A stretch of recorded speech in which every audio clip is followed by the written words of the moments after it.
It was Friday afternoon in the office of Babbitt Cars, Los Angeles. Charlie Babbitt was shouting on the phone. "But I have waited 5 weeks for these cars. Where are they?"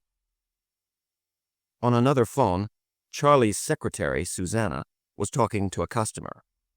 The customer wanted 6 Lamborghini cars, and he wanted them that day. Then a call came from the bank. Susanna put her hand over the phone. "They want you to pay back the money you borrowed," she said. "They want it this afternoon."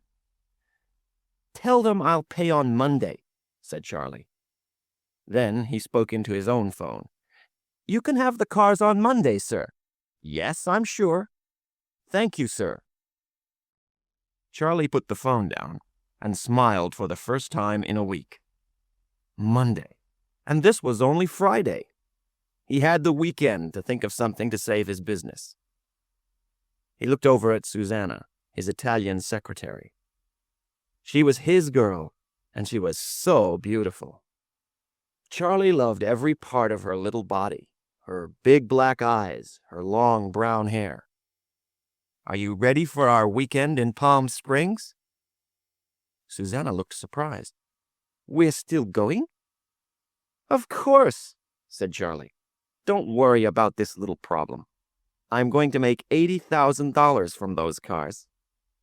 He smiled his best smile. "Not bad for 2 or 3 phone calls." They were driving through the desert when a call came through on Charlie's car phone. "Mr. Babbitt? Mr. Charles Babbitt?" It was a girl's voice. "Yes?" "I'm calling for Mr. John Mooney. He's your father's lawyer, here in Cincinnati, and I'm sorry, but it's bad news. Your father has died, sir." "Oh, no," Susanna said, her eyes on Charlie. But his face didn't change, and he didn't say a word. "The funeral is on Sunday, Mr. Babbitt. I've got his telephone number if you—" But Charlie was not listening. He just continued to look at the road in front of them. "Oh, Charlie," Susanna said softly, "are you all right?" He didn't answer. But a few seconds later, he turned off the road and stopped the car. "Sorry about the weekend," he said finally. "The weekend?" Susanna said. "Charlie—" Charlie did not look at her. "Look," he said quietly, "I hated my father, and he hated me." Susanna looked across at him. Charlie was only 26, but she thought he was the most handsome man in the world. He was tall and strong, with thick dark hair, and a wonderful smile. "Poor Charlie. That's very sad. My mother died when I was 2. And then it was just me and him." Susanna bit her lip and touched Charlie on the shoulder. "What happened?" Charlie was silent. Then he said, "Nothing I did was ever good enough for him." "I'm going with you to the funeral," Susanna said suddenly. Charlie smiled. "That's nice," he said, "but you don't need to." "I want to go," Susanna said. Charlie looked across at Susanna. "I forgot who I was talking to," he said, with a small, sad smile. Charlie Babbitt walked away from his father's funeral without looking back. Getting into the car beside Susanna, he said, "We're going to stay in Cincinnati another night, okay? There's something I have to do before we go." Charlie started the car. "Where are we going now?" Susanna asked. "East Walnut Hills." Walnut Hills is the richest part of Cincinnati. All the houses are big and very expensive. Charlie parked the car in front of one of the largest, most expensive houses in Walnut Hills, Sanford Babbitt's house. "This is my father's place," he said. Susanna got out of the car. Is this where you lived when you were a boy? She asked, her eyes wide, full of questions. Yeah, but I left when I was 16, Charlie said. He picked up the suitcases and carried them towards the house. I had no idea you came from all this, Susanna said. This was a Charlie Babbitt that she didn't know. But Charlie wasn't listening. He put the suitcases down and walked towards a car that was in front of the garage. It was a 1949 Buick Roadmaster. It was light blue, and everything about it was perfect. I've always known this car, Charlie said in a quiet voice, but I only drove it once. Near the garage was a flower garden with some wonderful roses. Someone must water those roses, said Susanna, who loved flowers. They're all dying. I hate those roses, Charlie said suddenly. Susanna looked at him in surprise, but Charlie was already opening the front door. Later that afternoon, Charlie and Susanna were looking round Charlie's old bedroom. You know that car in front of the garage? Charlie asked suddenly. It's beautiful. My father loved that car. The car and the roses. The Buick was his car, and I could never drive it. But one day, I borrowed it to drive my friends round town. What happened? My father telephoned the police. He knew I had the car, but he telephoned the police and said, "Someone has stolen my car." The police stopped us and took us to the police station.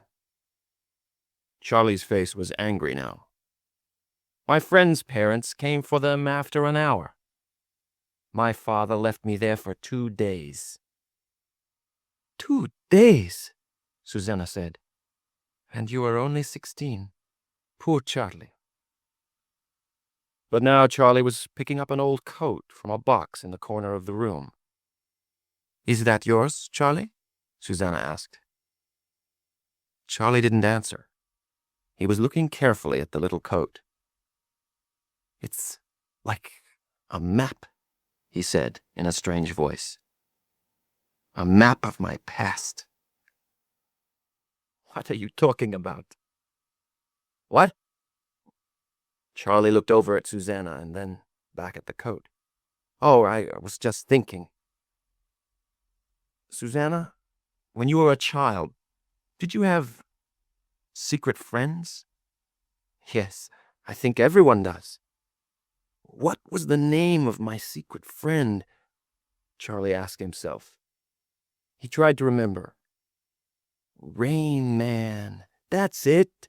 The Rain Man. When I was frightened, I held this coat and listened to the Rain Man sing. He smiled. That was a long time ago. Susanna laughed and touched Charlie's arm. What happened to your friend? I don't know, Charlie said. I just grew up, I think. He turned the coat around in his hands for a few seconds longer. Then he threw it back into the box. Let's go and eat. Charlie Babbitt and his father's lawyer, John Mooney, met in the dining room that evening. Mr. Mooney put on his glasses and took some papers from his case. Before I read the will, he said, your father has asked me to read you a letter that he wrote to you. Is that all right? Charlie did not want to listen to his father's letter, but he did want his father's money. Of course, he said. Mooney opened an envelope and took out 2 pieces of expensive paper. To my son, Charles Babbitt. Dear Charles, the lawyer began. Today is my 70th birthday.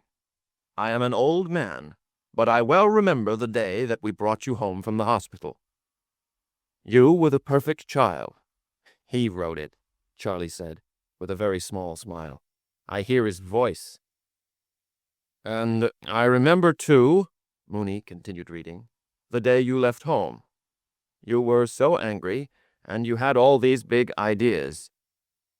The lawyer stopped reading. He looked up at Charlie, but there was no change in the young man's expression. Mooney did not look up from the letter again. "You did not write, or telephone, or come back into my life in any way. For all these years I have not had a son. But I want for you now what I always wanted for you. I want you to have the best life possible." John Mooney stopped reading and put the letter back into its envelope. The old lawyer seemed sad. Charlie did not say anything. He just sat there waiting for Mooney to read the will.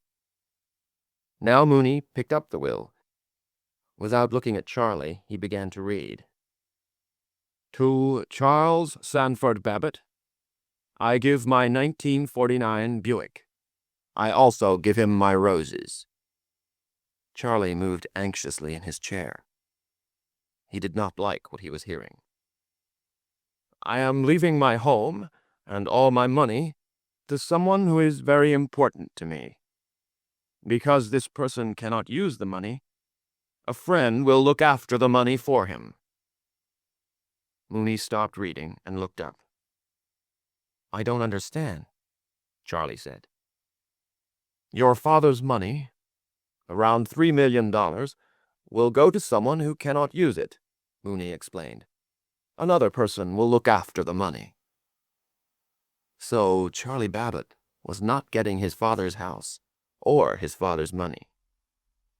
"What's the name of the person who is going to get the money?" he asked. John Mooney put the will back into his bag. "The will says that I cannot tell you." Charlie was beginning to get angry. "Who is this person who's going to look after the money? You?" "No, it isn't me," Mooney said. The old lawyer stood up and picked up his hat. "Who is it then?" "I'm sorry, Charles," Mooney said. "I'm your father's lawyer. I can't tell you." He walked towards the door and then turned to face Charlie. "I'm sorry, son. I can see that you're upset, but—" "Upset?" Charlie jumped out of his chair. "I get an old car and some roses? Wonderful. And this man without a name, Charles, this secret person gets $3 million? Charles Sanford Babbitt. You want to be his son for 5 minutes?" Charlie shouted. "Did you hear that letter? Were you listening?" Charlie was so angry he could not continue speaking. "Yes, sir, I was," John Mooney replied, looking at Charlie straight in the eye. "Were you?" Charlie wanted that $3 million. It was his money. But first, he had to know who was looking after it. Next morning, he went to his father's bank and talked to a woman there. He smiled his beautiful smile and lied to her. 5 minutes later, he had the name and address that he needed in his pocket. Dr. Walter Bruner of Walbrook Home, Ohio. With Susanna next to him, Charlie drove the Buick out of Cincinnati. It was a hot July day, and they had the roof of the car open. On both sides of the road were the Ohio hills. "This is beautiful," Susanna said. "Where are we going?" "We're going to see a Dr. Bruner," Charlie answered. He did not say another word. 20 minutes later, Charlie slowed the car down and turned to the left. The new road was very narrow. On both sides there were big trees. "This is the place," he said. "Walbrook Home." "But why have we come here, Charlie?" Susanna asked. "It's something about my father's will," Charlie said. "It won't take long." On the way up to the house, they saw a strange man. There was paint all over his face, and he was smiling like a child. They got out of the car and walked up to the front door. A nurse came out to meet them. "I'd like to see Dr. Bruner, please." The nurse took them into a comfortable waiting room. "Could you wait here, please?" The nurse left the room. Charlie jumped up and went through a door into another room. "Charlie," Susanna called. "Where are you going?" She followed him into the other room, where a group of people were watching television. Others sat at tables, playing with children's games. 2 nurses in white coats sat at the back of the room. Nobody spoke. "I don't like being here, Charlie," Susanna said. "It isn't right. Let's go back to the waiting room." Dr. Brunner was a big man. He was about 56, with gray hair and a calm face. "Could you please tell me the name of the person who will get my father's money?" Charlie asked politely. "I'm sorry, I cannot tell you that." Just like Mooney. "Why is it a secret?" Charlie left his chair and went over to stand by the window. "Is this person an old girlfriend of Dad's?" From the window, Charlie could see the old Buick. Susanna was sitting in the back, enjoying the afternoon sun. A small man, carrying a bag, moved towards the car. He walked in a strange way, moving from side to side. "Mr. Babbitt, I knew your father from the time you were 2 years old," Dr. Brunner said softly. Charlie turned. "The year my mother died," he said quickly. "Yes," said Brunner. "Now, the will names me as the person to look after the money. But this hospital and I get none of that money. I am doing this for your father." Charlie was beginning to feel very angry. To calm himself, he turned back to the window. The man with the bag was now standing next to the Buick. "And you want me to just forget about the money?" "I think you have been upset," Brunner said softly, "by a man who never knew how to show love." Charlie knew that this was true. He did not know what to say. Outside, the man was taking a small notebook out of his bag. He began writing in it. "I understand how you feel," Dr. Brunner continued, "but there's nothing I can do." "I'll fight for my money, Dr. Brunner," Charlie said. Dr. Brunner got up from his chair. "I'm sure you are a fighter, Mr. Babbitt," he said. "Your father was a fighter. But I am a fighter too." Dr. Brunner walked with Charlie out through the front door. The day was getting hotter, but it was still beautiful weather. The little man with the bag was still standing by the Buick. He was writing in his notebook. Again and again he looked from the car back to the notebook. He did not look at Susanna. "Raymond," said Dr. Brunner, "go back inside." The man with the notebook was not listening. He continued writing in the notebook. Charlie walked past him and went to open the door. "Of course, this car is not white," Raymond said. He did not look up from his notebook. "This is a blue car now." Charlie looked at Raymond in surprise. He was a small man of about 40. He looked clean and tidy, with short hair and very ordinary clothes. What was a little strange was that there was no expression on his face. There was no light in his small black eyes, and no movement in his mouth. It was a face that was neither happy nor sad. Smiling, Charlie turned to Susanna. "You know," he said slowly, "this car was white. My dad painted it blue when I was very little. And, Raymond continued quickly to himself, it cost an arm and a leg." The smile left Charlie's face. "That's what my father often said. An arm and a leg. How does this man know that?" he asked. Charlie looked at the man called Raymond. Raymond looked up for a second. Then he looked at his notebook again. "You come with me, Raymond," Dr. Brunner said. "These people have to go." But Charlie was moving closer to Raymond. "Do you know this car?" he asked. A frightened expression came across Raymond's face. He looked at Dr. Brunner for help.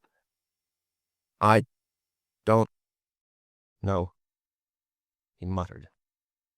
"Yes, you do know this car," Charlie said angrily. "Why do you know?" "That's enough, Mr. Babbitt," Dr. Brunner said. "You're upsetting him. You're—" "Charlie, please," Susanna said. Now Raymond looked from Susanna to Dr. Brunner. He began writing in his notebook and muttering to himself. "Babbitt, Charlie. Charlie Babbitt. Charlie Babbitt, 1961, Beechcrest Avenue."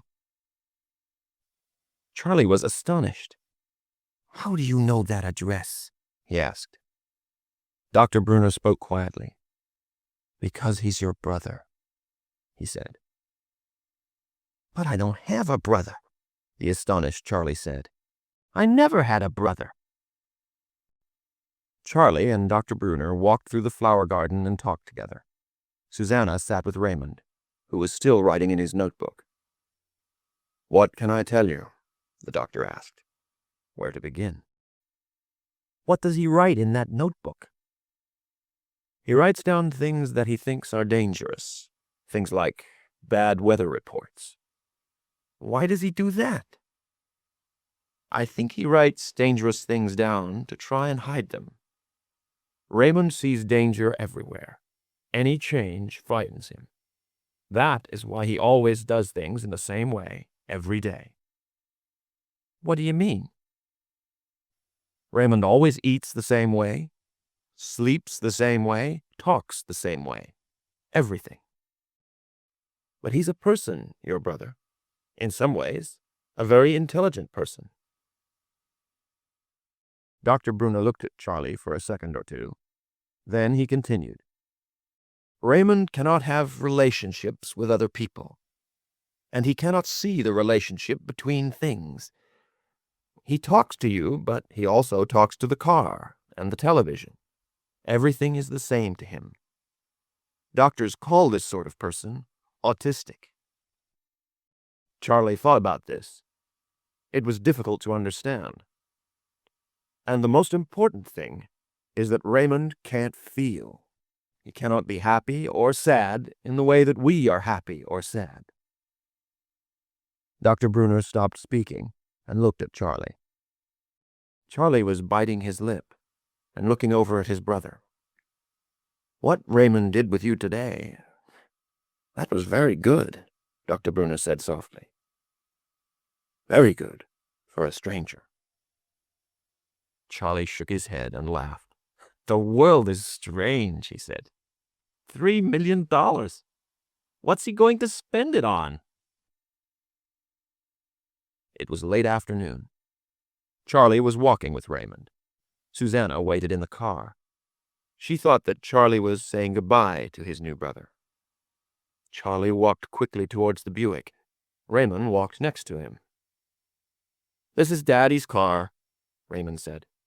"It was white, but now this is a blue car." Charlie got into the Buick. "Get in, Raymond," he said. Raymond got into the car. "Charlie, wait a minute," Susanna said. "Where are we taking him?" "For a holiday," Charlie said. He started the car, and they drove away. Raymond looked back over his shoulder at the house that they were leaving. There was no expression on his face, but it was very clear that he was anxious. "Don't worry, Raymond," Susanna told him. "You're coming back." Charlie said nothing. They drove back to Cincinnati. Raymond sat in the back of the Buick and watched the road go by. He said nothing to Charlie or Susanna, but muttered strange things to himself. They went to a hotel and took 2 rooms. Charlie showed Raymond his room. "This is your room, Ray," he said. That was a big mistake. Raymond looked around the room. "This is not my room," he said. There was a frightened expression on his face. "This is not my room." "Just for tonight," Charlie said. "Until we take you home," Susanna said. But Raymond was very upset now. He was shaking his head from side to side and muttering to himself. "Of course, I'm going to be here a long time. A very long time. Of course, they moved my bed." "Sorry, Raymond," Charlie said. "You like the bed under the window." He started pushing the bed into its new place. But Raymond was still unhappy. He started muttering about books. The only book in the room was a telephone book for Cincinnati. "Charlie, let's take him home," Susanna said. She liked Raymond, and she did not like to see him upset. "He's okay," Charlie said. "Do you like pizza, Ray?" "Do you like pizza, Charlie Babbitt?" Raymond knew the word pizza because pizza was a Walbrook word. This calmed him a little. "I'll ask the hotel to send a pizza up to your room," Charlie said. "We like pizza, don't we, Ray? We're brothers."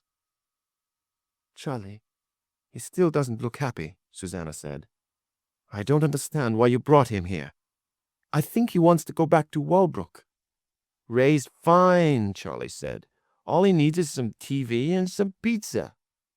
"What's on TV, Ray?" Raymond looked at his watch. "The Lucky Money Wheel," he told the watch. "Great. Sit down and you can watch it." Charlie turned on the television. The Lucky Money Wheel came on. "You've got your TV," Charlie said. "You've got a pizza coming. Aren't things good, Ray?" Charlie looked at Raymond, and Raymond looked at Charlie, but there was no expression on his face. "Do you ever smile, Ray?" Charlie asked. "Do you ever smile?" Raymond repeated.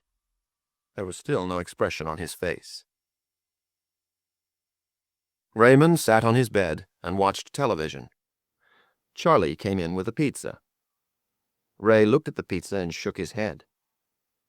"What's the problem, Ray?" Charlie asked. Raymond wanted to eat the pizza the way that he ate it at Walbrook. Charlie cut the pizza into tiny squares for him and put each square on a toothpick. Charlie and Susanna went off to their room. Raymond watched a film. A man in the film told his son to turn the television off. Raymond got up and turned his television off. Raymond continued to look at the television, but now there was nothing to watch. He heard the sound of another television in Charlie and Susanna's room. Raymond got up and went into their room. Charlie and Susanna were in bed. They did not see Raymond come into the room. Raymond sat on the end of the bed and watched the television. Susanna saw him first. "Charlie," she said in a quiet voice, "Raymond is sitting at the end of the bed." Charlie sat up and saw that Raymond was watching TV and eating pizza. "Raymond, what are you doing in here?" he shouted. "Get out!" Raymond got up and went back to his room. Susanna looked at Charlie with an angry expression on her face. "Go and talk to him," she said. "What for?" Charlie asked. "Because he's frightened," Susanna said. "He's never been away from Walbrook before. You've upset him." Charlie got angry. "Raymond is not going back to Walbrook," he said. "He has to learn how to live in the real world." Susanna was astonished. "What do you mean, he's not going back to Walbrook?" Charlie looked away from her and bit his lip. "I took Raymond," he said quietly, "and I'm keeping him until I get my money." Susanna's eyes widened. "What money?" she asked. "Dad left Ray some money. A lot of money." Money. Now Susanna was beginning to understand. "How much money did your father leave Raymond?" she asked angrily. Charlie looked away again. "He left him his house and all his money," he said. $3 million. Susanna muttered some angry words in Italian and jumped out of bed. Then she picked up her suitcase from the floor and threw it open. "What are you doing?" Charlie asked. "I'm leaving you, Charlie." She was coldly angry. Now Charlie was astonished. "Why?" he asked. Susanna pushed her things into the suitcase and pulled on her coat. "Because you've kidnapped your brother for money," she shouted. "I have not kidnapped him. I just want my money. What's wrong with that?" "Everything," Susanna shouted. She looked at Charlie for a second and shook her head. Then she picked up her suitcase and moved towards the door. When she got to the door, she turned and looked at Charlie again. "I did love you, Charlie," she said sadly. "But you are not the man that I thought you were." The next morning, Charlie took Raymond to have breakfast in a cheap restaurant near their hotel. A pretty waitress came to their table. "Good morning," she said. Raymond read the girl's name on the front of her dress. "Sally Dibbs," he said suddenly. 460192. Sally Dibbs was astonished. "How do you know my telephone number?" she asked. Charlie was also astonished. He looked at Sally and then at Raymond. "How do you know her number, Raymond?" he asked. "A telephone book," Raymond muttered. "In the hotel. A telephone book." "You read the telephone book?" Charlie said. He turned to the waitress and laughed. He remembers things," he said. Then he asked Raymond what he wanted for breakfast. "This is Tuesday," Raymond said. "Breakfast is coffee and cakes." "That's fine," Charlie said to the waitress. "We'll have coffee and cakes." The waitress went to get the food. Suddenly, an anxious expression came across Raymond's face. "Where are the toothpicks?" he asked.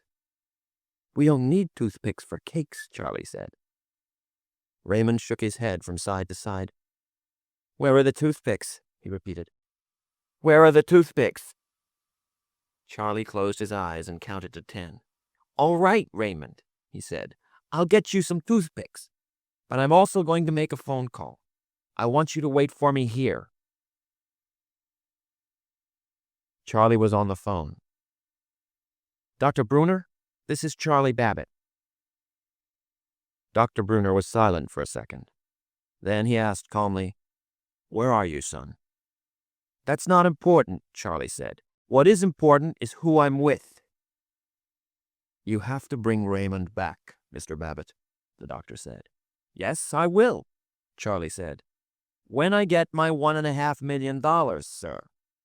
All I want is my half of the money." "I can't do that, Mr. Babbitt. You know I can't."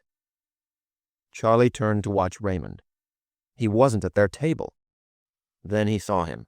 Raymond was looking all round the restaurant. He still did not have his toothpicks. "Bring him back, Mr. Babbitt," Dr. Bruner repeated. "Bring him back now." "I have not kidnapped him," Charlie said. This was something which worried him. Was Susanna right? Was Charlie the businessman now Charlie the criminal? "I know you haven't kidnapped him," Dr. Bruner said. "Raymond is not a prisoner at Walbrook. He's always free to leave us." Charlie breathed more easily. "But we know how to look after Raymond here," Dr. Bruner continued. "We know what he needs. You do not know anything about Raymond, Mr. Babbitt." Raymond was still looking round the restaurant for toothpicks. Charlie watched him anxiously. "I'm Raymond's brother," Charlie said into the phone, "and my lawyer says I can get custody of him. If you want Raymond back, give me my money." "It's not your money, Mr. Babbitt," the doctor was saying. Charlie was not listening. He was waving to the waitress. "Toothpicks!" he shouted, and he pointed at Raymond. "He wants toothpicks!" "I cannot give you what you want, Mr. Babbitt," Dr. Bruner continued. At last, Sally gave Raymond a full box of toothpicks. Raymond took the box back to their table. Charlie was getting angry. "Dr. Bruner, you've made a big mistake," he said. He put the phone down and walked over to where Raymond was sitting. "We're leaving, Raymond." Raymond stood up quickly and knocked the box of toothpicks off the table. The box fell to the floor and broke open. The toothpicks went everywhere. "Oh, Raymond!" Charlie shouted. but Raymond was looking down at the toothpicks on the floor. 82, he muttered. 82, 82, 82. Toothpicks. Charlie shook his head. Ray, there's a lot more than 82 toothpicks down there. Raymond's expression didn't change. 82, 82, 82. Of course, that's 246 toothpicks. Charlie turned to Sally Dibbs. How many toothpicks in the box? He asked. The girl picked up the box and read the number off it. 250. Charlie smiled at his brother. That was very close, Raymond, he said. Come on, let's go. We're going to the airport. I have to go back to Los Angeles. As they walked to the door, Sally Dibbs called after them. He was right. There were 246 toothpicks on the floor. The other 4 are still in the box. At the airport, Charlie telephoned his office. The news was not good. Both the bank and the customer for the Lamborghini cars were still very unhappy. Charlie needed to get back to Los Angeles fast. Charlie picked up his bag. Okay, Raymond, he said. We've got to move quickly. Our plane leaves in 6 minutes. Look, there it is out there. Charlie pointed out through the window at the plane. Raymond suddenly looked very anxious. Crash, he muttered.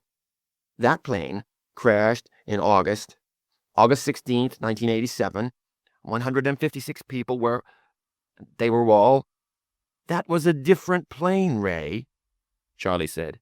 This is a beautiful plane. This one is safe. Crash, Raymond muttered. Crash and burn. Charlie did not know what to do. They had only 4 minutes to catch the plane. We have to fly home, Ray, he said. It's important. What did you think we were doing here? This is an airport. This is where they keep the planes. Come on. Charlie put his hand on Raymond's arm. Raymond put his hand to his mouth and bit it. Then he screamed and began to shake all over. For a second, Charlie just looked at his brother with an astonished expression. Then he saw that he had to calm Raymond down. It's okay, Raymond, he said quickly. It's okay. We'll drive to Los Angeles. It will take 3 days, but we'll drive. No planes.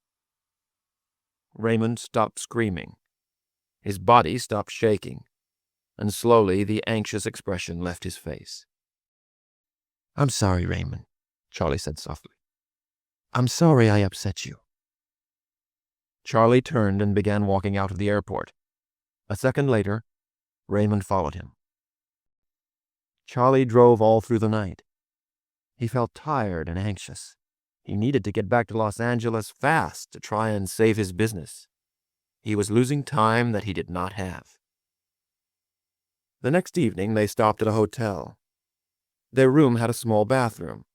Charlie went in to have a bath. Raymond was cleaning his teeth, and his mouth was full of toothpaste. Don't use so much toothpaste, Ray, Charlie said. But Raymond continued cleaning his teeth. Toothpaste came out of his mouth and dropped onto his shirt. Will you stop that, Ray? Charlie said. Raymond did not stop. You like it, Charlie Babbitt, he muttered. Charlie shook his head. No, I do not like it, he shouted. You say, funny Rain Man, funny teeth. Suddenly Charlie stopped shouting. Funny Rain Man. Rain Man! That was the name of his secret friend when he was a child. What did you say? He asked. You can't say Raymond, his brother said. You're a baby. You say Rain Man. Funny Rain Man. Charlie sat down on the side of the bath. He didn't know what to think. He was finding it difficult to breathe. You? You're the Rain Man? Charlie said finally. Raymond put his hand in his pocket and pulled out an envelope. He opened the envelope and carefully took out a small photograph. Charlie took the photograph and looked at it. A young man of about 18 was looking at the camera, but not smiling. He was holding a baby in his arms. The baby was Charlie Babbitt, and the young man was Raymond Babbitt. "Daddy took the picture," Raymond said. Charlie looked at the photograph for a long time. He was astonished. He and Raymond, Charlie and Raymond, Charlie and the Rain Man. "And you lived with us then? When did you leave us?" "It was Thursday," Raymond said. "Which Thursday, Ray?" "It was snowing outside. Maria stayed with you when Daddy took me to my home.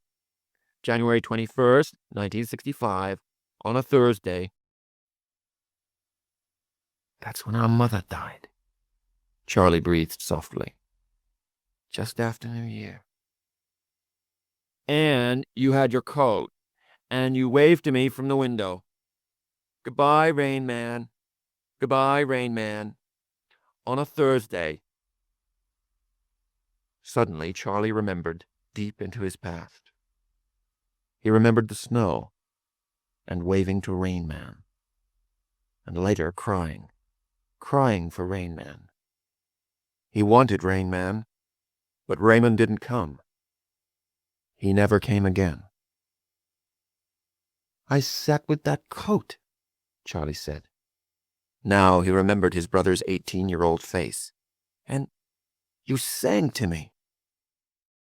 For a minute, Raymond just looked at his brother. Then, very softly, he began to sing a song by the Beatles. When Raymond finished singing, Charlie moved closer to him. Then he said, "I remember I liked it when you sang to me." But Raymond was cleaning his teeth again. Charlie picked up the photograph and muttered something about how nice it was. Then he put it down on the side of the bath and turned on the water. Suddenly, Raymond began to scream. "No!" Charlie looked up and saw a terrible expression on his brother's face. Raymond was looking down at the water. "It's burning him!" he screamed. Quickly, Charlie turned off the water. He remembered it all now. His brother giving a 2-year-old boy a bath that was too hot. Sanford Babbitt screaming, "He's burning Charlie! He's going to kill him!" That was why his father sent Raymond to Walbrook. That was the end of the relationship between Charlie and Rain Man. And poor Raymond remembered it all. "It's okay, Ray," Charlie said softly to his brother. "It's okay, man. I didn't burn. I'm fine." It was late. Raymond was sleeping on one of the 2 beds in the hotel room. Charlie lay on the other bed and smoked a cigarette. He felt very tired and very sad. He needed someone to love. Someone who loved him. He needed Susanna. Charlie pulled the telephone towards him. "Hello?" "Hello, it's me, Charlie," he said softly. There was no answer. I just want to hear that our relationship is not..." Charlie waited for Susanna to say something. When she still did not speak, he said, "I'm frightened that it's finished between us." Finally, Susanna spoke. "Don't ask me today, Charlie. You won't like my answer. Give me some time. I'm going to get custody of Ray. I've talked to my lawyer, and he says that it is possible. Firstly, I have to take Ray to see a special doctor in Los Angeles." "Charlie, they won't give you custody of Ray," Susanna said. "Dr. Bruna has looked after him for more than 20 years. You've known him for 4 days. She didn't understand. Nobody understood his relationship with Raymond. "Can I phone you when I get back to Los Angeles?" Susanna didn't say yes, but she didn't say no either. The next morning, Charlie heard more bad news from the office. They were taking the Lamborghinis away. And Charlie had very little money left. He was paying for everything with his American Express card. Charlie and Ray sat together in the hotel restaurant. At the next table, there was a group of 20 businessmen. They were finishing their meal and asked the waitress for the bill. Raymond looked over at the table. It was full of plates and cups and different bits of food. "Of course, that bill is $93.40, Raymond said. Charlie laughed. "How can you know that, Ray?" $93.40, Raymond repeated. The waitress returned with the bill. Charlie read over her shoulder. The bill was for $93.40. "How do you do it, Ray?" Charlie asked. "You can remember every number in a phone book. You can count 200 toothpicks in under a second. You're like a computer." "Today is Thursday," Raymond said. "Thursday is coffee and cakes. Same as Tuesday." Charlie looked at his brother. Suddenly, he had an idea. A really great idea to end all his money problems. "Raymond," he asked his brother, "have you ever played cards?" The next day, they arrived in Las Vegas. Charlie bought new suits for Raymond and himself. He also bought Raymond a television the size of a small clock. Then he showed his brother how to play cards. "Do you understand how to play now, Raymond?" "I count cards," said Raymond. "Yes, but you must never say that." They went into the Golden Casino at 4 o'clock in the afternoon. They sat down at one of the card tables. 5 hours later, they got up from the card table. Charlie was very, very tired, but very happy. He smiled at his brother. "Raymond, you have won us $90,000. Raymond did not look up from the television he now carried everywhere in his hand. $89,756, he said. And that was only in one visit. "You're going to make us rich, Ray," Charlie said. Raymond looked from his television to his watch. 8 minutes to bedtime, he said. 8 minutes. Charlie smiled. Raymond was still Raymond. "Ray, we're going to stay in the best room in the hotel here," he said. "Tomorrow, we're going to come down and enjoy ourselves. Perhaps we'll find you a girl." Raymond was watching his television again. "A girl," he repeated. "Yes, why not?" But first, Charlie needed a hot bath and a good night's sleep. And he needed to talk to Susanna again. There was a knock on the door. Charlie opened it. "Susanna!" Charlie put his arms round the girl that he loved and kissed her. "Ray, Susanna's here." "How did you know we were here?" Charlie asked her. Susanna spoke softly. "They told me at the office," she said. "I'm sorry they took the cars away." "Oh, don't worry about that," Charlie said happily. "We have some news to tell you. Ray, tell Susanna what we've done." "We played cards," Raymond said. "I counted cards and we won money." "What?" Susanna asked. "It's a long story," Charlie said, pulling Susanna towards the bedroom. "We'll talk about it later." Raymond knocked on the bedroom door.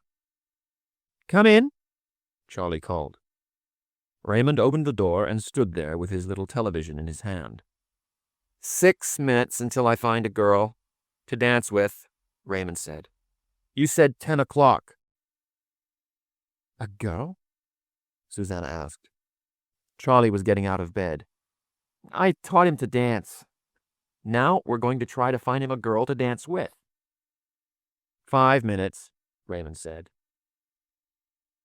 They walked round the Golden Casino for an hour. It was very difficult to find a girl for Raymond to dance with. To other people, Raymond seemed strange. Charlie pointed to one of the tables. "This is where we played cards," he said. Suddenly, he felt a hand on his shoulder. He turned around to see 2 big men in suits. "Mr. Babbitt?" "Yes?" The boss wants to see you, please, one of the men said. He did not smile, and Charlie guessed that there was a problem. Charlie turned to Susanna. Can you take Raymond back to our hotel room? Of course, Susanna said. Susanna and Raymond took the lift back to their room. Raymond was watching a film with Fred Astaire and Ginger Rogers on his little TV. In the lift, Susanna looked at Raymond and felt sad for him. Raymond, have you ever danced with a girl before? She asked. I've danced with Charlie Babbitt, Raymond said. One time, with Charlie Babbitt. He did not look up from his TV. The music from the dancing below came into the lift. I like this music, Susanna said softly. Do you want to dance with me, Raymond? Susanna stopped the lift between two floors. She moved closer to Raymond and took his hand in hers. They started to dance inside the lift. Raymond watched his television over Susanna's shoulder. The song came to an end. Susanna started the lift again. The other girls have missed a beautiful dance, she said. Later, Charlie came up to the room. He looked very tired. We have to leave here tomorrow, he said. They won't let us play cards here again. Why not? Susanna asked. Because we won, said Charlie.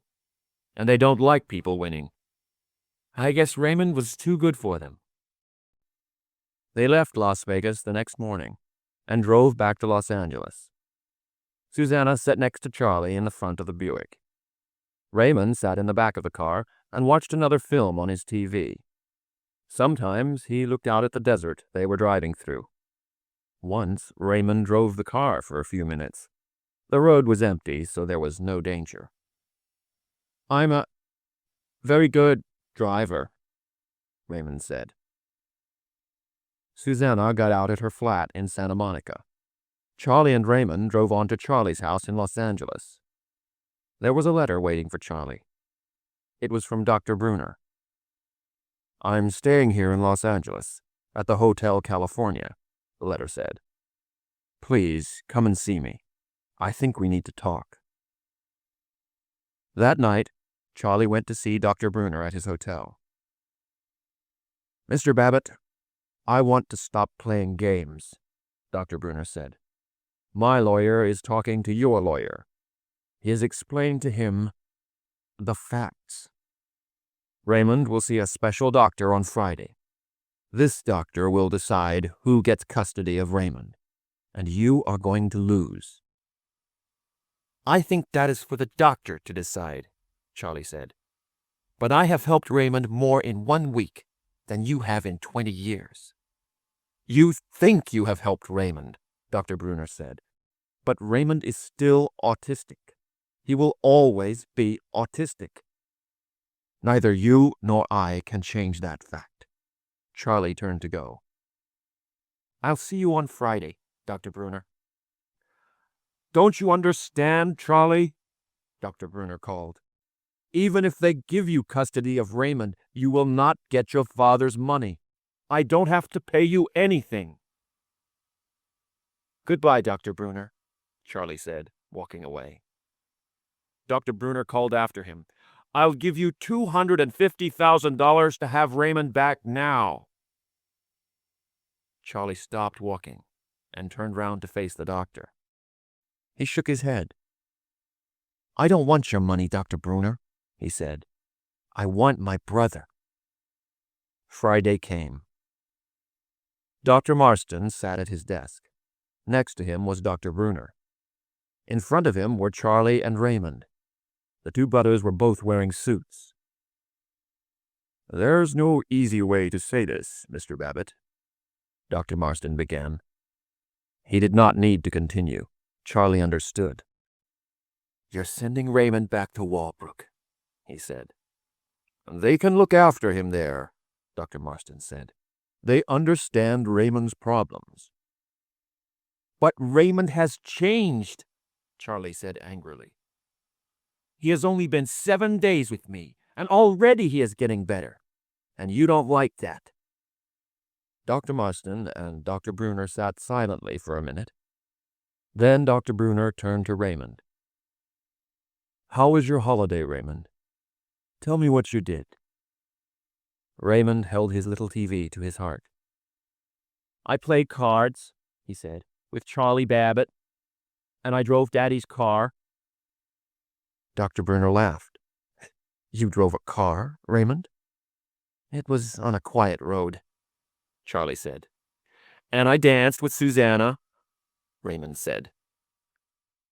Even Charlie was surprised at this. Dr. Brunner took a pen from his pocket and wrote something down in a notebook. Then he turned to Raymond. "Do you want to stay with Charlie, Raymond?" he asked. "I want to stay with Charlie Babbitt," Raymond said. "You see," Charlie said, "Raymond wants to stay with me." But Dr. Brunner did not look at Charlie. He looked at Raymond. "Do you want to go back to Walbrook, Raymond?" "I want to go back to Walbrook." Dr. Brunner wrote again in his notebook. Dr. Marston also wrote something down. "But what do you want to do, Raymond?" Dr. Brunner asked again. "Do you want to stay with Charlie? Or do you want to go back to Walbrook?" Raymond was now breathing very deeply. He shook his head from side to side and moved uncomfortably in his chair. "Walbrook, Charlie Babbitt. Walbrook, Charlie Babbitt," he muttered. Charlie jumped out of his chair. "Stop asking him all these questions," he shouted. "You're upsetting him." Now Dr. Brunner looked at Charlie. "I am showing you that Raymond is still autistic, Charlie," he said calmly. Charlie sat down and put his head in his hands. He saw that they would never give him custody of Raymond. Perhaps they were right. Perhaps they did know how to look after Raymond at Walbrook. But Charlie gave Raymond something they could not give him at Walbrook. Charlie gave Raymond love. And Raymond, in his way, gave Charlie love. All Charlie wanted was the best for Raymond. Charlie wasn't the loser. Raymond was the winner. "Ray, they want you to go back to Walbrook," Charlie said slowly to his brother. He looked up at the two doctors. "Can I visit him?" Dr. Marston turned to Dr. Brunner for an answer. "Of course," Dr. Brunner answered. "We would like you to." Raymond took out his photograph. It was a lovely picture of the 18-year-old Raymond and the 2-year-old Charlie. Rain Man and Charlie. Brothers. Raymond handed the photograph to Charlie. Charlie began to cry softly. "Are you all right, son?" Dr. Brunner asked. Charlie looked up and smiled. Then he turned to his brother. "I'll come to see you, Ray," he said. "And you can drive Dad's car when I visit." "I'm a very good driver," Raymond said.